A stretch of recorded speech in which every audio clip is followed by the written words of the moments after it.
Esta paraxá é dedicada em mérito de Pedro ben Avraham e família, Shiryu, por seu entusiasmo e apoio à prática de estudo da lei divina. Patrocine uma paraxá você também. Vacas gordas, vacas magras, este aqui é um vídeo de economia. Não, esse aqui é um vídeo de Parashá Shavua. Chega junto que nesse vídeo a gente vai falar de economia, quer dizer, a gente vai falar de Torá.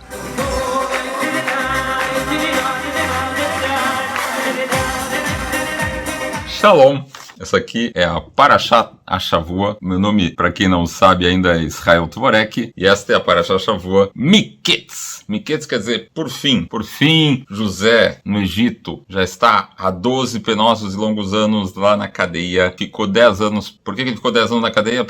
Porque ele ficou falando mal dos irmãos. Para cada um dos irmãos, são 10 irmãos de quem ele falou mal. E aí, ainda ao final, ele faz um erro complicado. Ele vai lá, pede pro chefe dos copeiros do faraó, lembre de mim e mencione a mim pro faraó. Ou seja, só porque ele se baseou numa criatura e não no criador, já ficou mais 2 anos. Mas na verdade isso pode ser considerado também como uma bênção disfarçada, porque imagina que o José tivesse sido libertado 2 anos antes. O que ia acontecer? Ele teria sido talvez mais um mago lá no Egito, sei lá eu, mais um astrólogo bem sucedido, mas na hora que ele foi libertado, foi a hora que realmente o Egito precisava. E esse foi o caminho que o pavimentou para se tornar vice-rei da maior potência do mundo na época, o Egito. O rei do Egito, faraó, sonhou por 2 anos consecutivos o mesmo sonho. Ficava sonhando que vacas gordas saíam do rio e eram devoradas por vacas magras. E depois ele sonhava com espigas gordas que depois eram devoradas por espigas magras. Mas ele esquecia do sonho e ele também sonhou com a interpretação do sonho e também esquecia da interpretação do sonho. Ele acordava extremamente angustiado e depois de 2 anos, não podendo mais com essa situação, ele convoca um mago lá e fala: o que eu sonhei? O senhor sonhou com 7 filhas que vai ter, mas as 7 filhas vão morrer enquanto o senhor ainda está vivo. Aí ele foi: não foi nada disso, diz o faraó. Então ele chama outro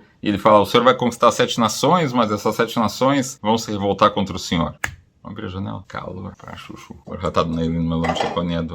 O faraó diz o seguinte para a cambada: todos os magos, todos os astrólogos apareçam e venham interpretar. E não teve um que não apareceu, não se ofereceu para interpretar, e nenhuma das interpretações oferecidas satisfez. E isso era necessário para quê? Para que depois nenhum viesse dizer que, o que o Yosef disse, se eu tivesse tido chance, eu teria dito igual. De modo que quando não restava esperança alguma, o faraó começa a ir quase a loucura. O chefe dos copeiros fala: majestade, lembro agora de mim dos meus pecados. O primeiro pecado porque o senhor disse que se alguém demorasse para lhe dizer que tinha algum astrólogo, algum mago para resolver a sua dúvida, então peço perdão, faraó, porque eu não apresentei esta pessoa para o senhor a tempo. O outro pecado é com a própria pessoa que é tão boa intérprete, que é um jovem. E por que é jovem? O copeiro ingrato levou 2 anos esquecendo do Yosef. Agora que o faraó estava ficando maluco, ele falou: eu vou perder meu cargo, eu não vou querer arriscar demais, então vou dizer este jovem, porque se é jovem, qualquer coisa, não tem qualificação para alcançar o poder. Esse jovem tolo, né, ou até idiota, o termo usado, para ter certeza que o faraó não levasse esse rapaz em alta conta.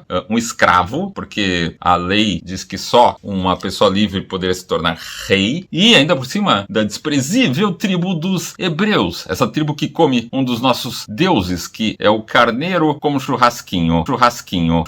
Eles realmente não podem nem comer na mesma mesa que a gente. Então tinha um desses aí, mas ele previu direitinho, quando o faraó ficou brabo comigo e com o padeiro, que o padeiro não ia sobreviver, mas que eu sobreviveria. O faraó manda tirar o José rapidamente da masmorra. Yosef é avisado. O que ele faz? Desde que ele saiu da casa do pai, ele nunca tinha mais cortado o cabelo. Então ele corta o cabelo em honra ao rei e troca as suas roupas. Ele estava se comportando como um nazireu, nazir. E então ele fica bonitinho e se apresenta ao faraó. Yosef fica simplesmente atônito com o luxo do palácio e também com a própria figura do faraó. Pedras preciosas e tudo mais, a quantidade que tinha de ornamentos ali no palácio que o faraó vivia.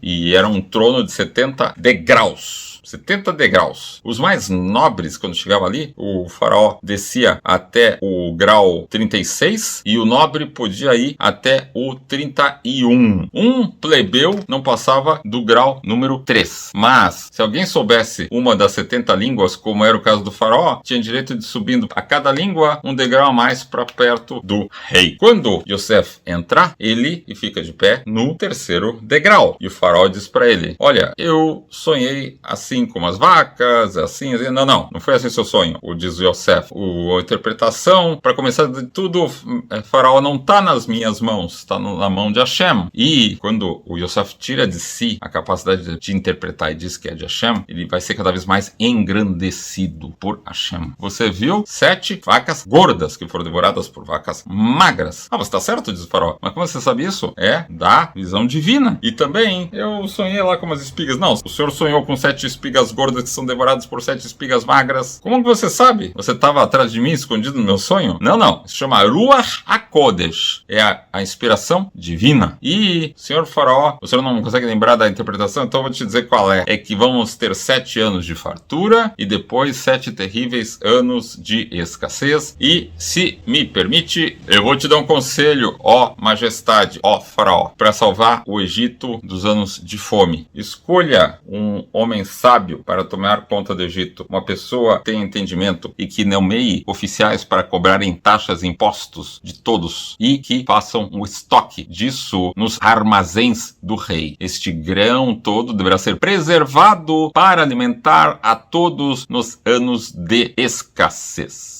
O faraó ficou encantado. Se você está certo, era exatamente o que eu sonhei e a interpretação que eu sonhei. O que a gente aprende disso? A pobreza e a riqueza, a desonra e a honra, a sabedoria e a tolice estão todas na mão de Hashem. Como diz o Ramban, então quanto mais a gente se rebaixa diante de Hashem, mais Hashem se encarrega de nos elevar. É assim que funciona. Menos ego e mais espiritualidade te ajuda a prosperar materialmente. Yosef é apontado como vice-rei do Egito. Os ministros dizem: como assim? Vai nomear um gurizão aí, tá com cerca de 30 anos de idade, escravo, hebreu? Como assim? E o faraó: mas ele mostra uma capacidade extraordinária. Mas vem cá, tem uma lei antiga aqui do Egito que para alguém ser vice-rei tem que saber as 70 línguas como o faraó sabe. Então vamos fazer um teste. E o faraó convida Yosef para bater um papo lá no degrau lá de baixo, e a cada língua que ele começa a falar, ele fala com o Yosef, começa a falar em aramaico, sobe um degrau. Fala em grego, sobe um degrau. Fala em egípcio, sobe um degrau. Fala em fenício, sobe um degrau. Fala em aramita, sobe outro degrau. Quando vai ver, o Yosef já tá ali do ladinho do faraó. E aí o Yosef engrena um papo em hebraico. E o faraó fica quieto, isso eu não sei falar, me ensina. O Yosef tenta ensinar para o faraó, mas o faraó é espiritualmente grosseiro demais para poder apreender, eu digo não só aprender, apreender a espiritualidade contida no idioma hebraico. Então ele faz Yosef jurar que ele não contaria isso para ninguém. O faraó o nomeia vice-rei do Egito, lhe dá o seu anel real em sinal de que agora ele é o vice-rei, e todos ficam encantados com a capacidade e talentos deste jovem. Ele é colocado numa carruagem do lado do próprio faraó, um verdadeiro exército e uma procissão inteira o saúdam ao novo vice-rei. Para ter noção, tinha 20 batedores que diziam: tá chegando o vice-rei, tá chegando o vice-rei. Depois vinham 5.000 guerreiros fazendo malabarismos com as espadas, abrindo caminho, quer dizer, e todo mundo impressionado. Claro, qual é a mulher que não iria querer casar com este vice-rei, com essa criatura tão maravilhosa? A gente precisa ver qual era a atitude de Yosef diante de tanta honra. Vamos ver o que acontece. Antes de mais nada, Yosef era pura gratidão para Hashem. E a gente aprende alguns truques que ele nos ensina para poder chegar em situações similares na vida. Já que Yosef foi capaz de se controlar diante da mulher de Potifar, mais vale quem conquista a si mesmo que quem conquista uma cidade capacidade de Tampir que Avot. Ele consegue controlar praticamente a nação que controla o mundo. Como ele se recusou a ouvir a mulher de Potifar, agora todo o Egito tem que ouvir o que diz Yosef. Agora que Yosef deixou a sua roupa nas mãos da mulher de Potifar, ele está com roupas de realeza.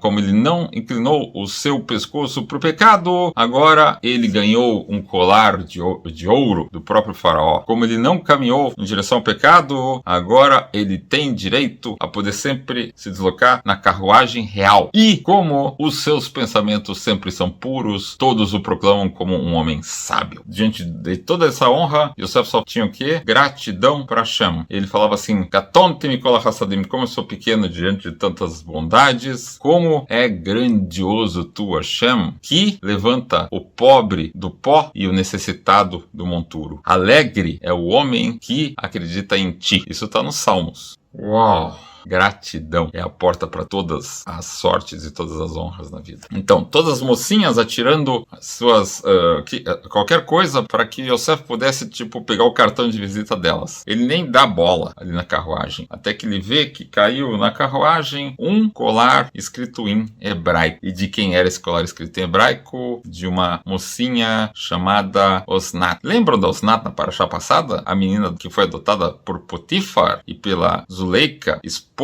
de Potifar? Pois é, essa Osnat, ela não era ninguém menos do que uma filha adotiva desse casal, que era neta do próprio Jacó, filha da Diná com o Shechem. Ela tinha naquele colar uma verdadeira certidão de nascimento que o Jacó dizia: essa menina é minha neta. Ela foi parar ali no Egito, nas mãos de um anjo que a salvou da bagunça que se sucedeu à guerra de destruição de Shechem. Essa mocinha agora vai ser a esposa do vice-rei do Egito, tão hebreu quanto ela. Coisa mais maravilhosa, porque já resolve também qualquer fofoca que houvesse de que Yosef teria se rendido aos encantos de Zuleika, mulher de Potifar. Tem uma coisa que vale a pena observar, que nesse casamento com Osnat, a gente diz o seguinte: como Yosef se conteve diante da mãe adotiva da Osnat, que era a Zuleika, se aplica ao que o Gaon de Vilna fala. Todos os prazeres que o malvado obtém de maneira picareta ou ilegal são garantidos de maneira kasher, de maneira adequada com a Torá, ao tzadik. Ou seja, novamente se aplica: mais vale quem domina a si mesmo que quem conquista uma cidade. Se você, como diz o autor do Orahaim, Rav Salanter, assim, a gente começa a conquistar o mundo a partir da conquista de si próprio. E com Osnat, Yosef vai ter dois maravilhosos filhos que vão se chamar Efraim e Menashe. O mais velho, Menashe, e o mais jovem, Efraim. Por que Menashe se chama Menashe? Porque Menashe quer dizer esquecer. Os sofrimentos me fizeram esquecer a Torá que meu pai me ensinou. Então, ele, com esse nome, se lembrava disso. Ou seja, ele bota a espiritualidade em primeiro lugar. E só quando vem o segundo filho, esse vai se chamar Efraim, que vem a ver com frutificar. Esses dois filhos foram tidos antes da seca. Foram naqueles 7 anos de fartura, porque senão não seria nem ético, quando está todo mundo sofrendo e morrendo de fome, ficar se divertindo. Realmente,